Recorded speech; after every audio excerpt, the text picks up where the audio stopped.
लेकिन उस फिल्म ने इतने स्टीरियोटाइप्स तोड़े। सबसे पहले तो फिल्मों में स्टीरियोटाइप तोड़ा।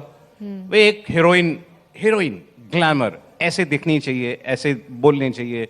और आपने अपनी पहली फिल्म चुनी। अच्छा, मैं ये बताऊं, इससे पहले ऐसा नहीं था कि ये फिल्म इंडस्ट्री के लिए नहीं थी। उससे पहले 6 साल यशराज फिल्म्स के साथ assistant casting director, assistant casting director. मैंने ना यशराज में हर तरीके का काम किया था। कहते हैं ना फिल्म स्कूल, मैंने पोस्ट प्रोडक्शन में भी असिस्टेंट थी, असिस्टेंट डायरेक्टर थी। जहां मुझे मौका मिलता था कि मैं कुछ जाके फिल्मों के बारे में सीख सकूं, मैं वहां पहुंच जाती। तो ये बात मैं इसलिए आपको बताया कि ऐसा नहीं था कि फिल्मों में नहीं थी, ऐसा नहीं था इनको लोग नहीं जानते थे।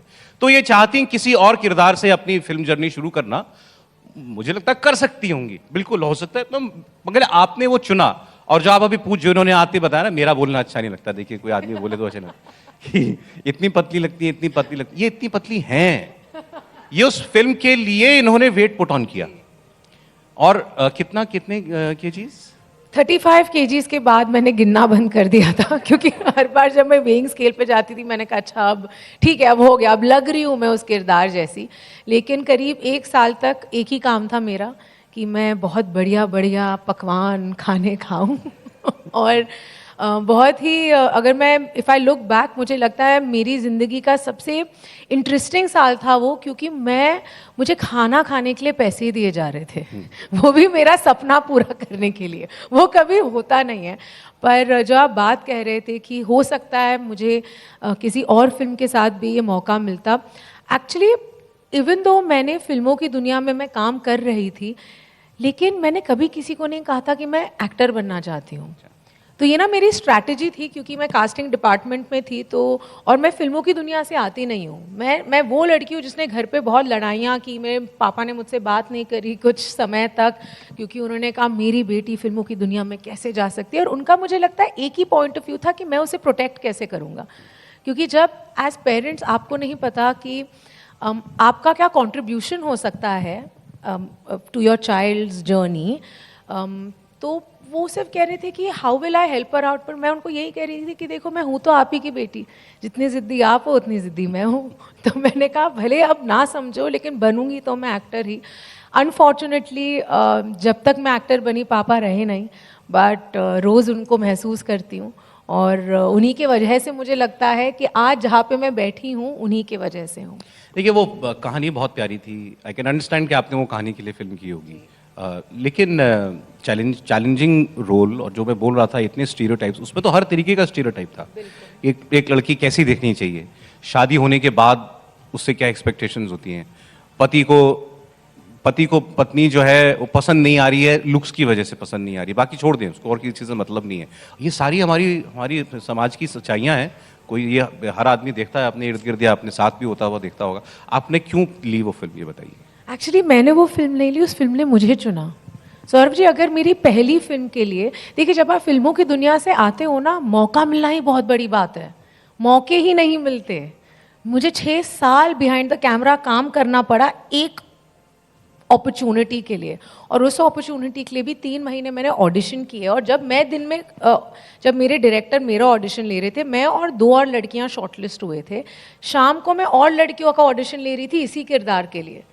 क्योंकि मुझे एक अपॉर्चुनिटी मिली जहाँ पे जो डायरेक्टर हैं और जो मेरे प्रोड्यूसर थे फिल्म के, आदित्य चोपड़ा और मनीष शर्मा, उन्होंने सुना हुआ था, उन्होंने देखा हुआ था मैं कैसे ऑडिशन लेती हूँ, और उन्हें लगा कि शायद ये एक्टिंग कर सकती है। और शानू शर्मा का बहुत बड़ा हाथ था। तो ये भी मेरी स्ट्रैटेजी थी। लेकिन मैं कभी किसी को कहती नहीं थी कि मुझे एक्टर बनना है। अगर कोई आके मुझे कह देता यार तू तो इतनी अच्छी लाइनें बोलती है, तू एक्टिंग क्यों नहीं करती, मैं कहती थी नहीं नहीं नहीं नहीं नहीं, मुझे एक्टिंग नहीं करनी। क्योंकि जो रोल वो मुझे ऑफर कर रहे थे वो सारे लीड रोल नहीं थे, और मुझे सिर्फ लीड रोल करना था। लेकिन फिर दम लगा के हईशा जैसी स्क्रिप्ट आई, और जब मैंने वो स्क्रिप्ट पढ़ी ना, मैं उस फिल्म की कास्टिंग कर रही थी, मैंने कहा यार बड़ा कैरेक्टर, आई विश मुझे ऐसा किरदार करने का मौका मिले। और लिटरली 2 दिन बाद शानू ने मुझे बोला I want you to audition for this film. और 3 हाँ देखिए भगवान की लीला है ये सारी। 3 महीनों बाद मेरा ऑडिशन हुआ 3 महीनों तक हमने बाकी लड़कियों का ऑडिशन किया। उसके बाद मेरे जन्मदिन पे 18 जुलाई 2013 को मुझे कॉल आता है सुबह कि आपको फिल्म मिल गई है। और अगर मेरी पहली फिल्म के लिए कोई मुझे कहता कि आप उंगली काट दो, मैं वो भी कर देती।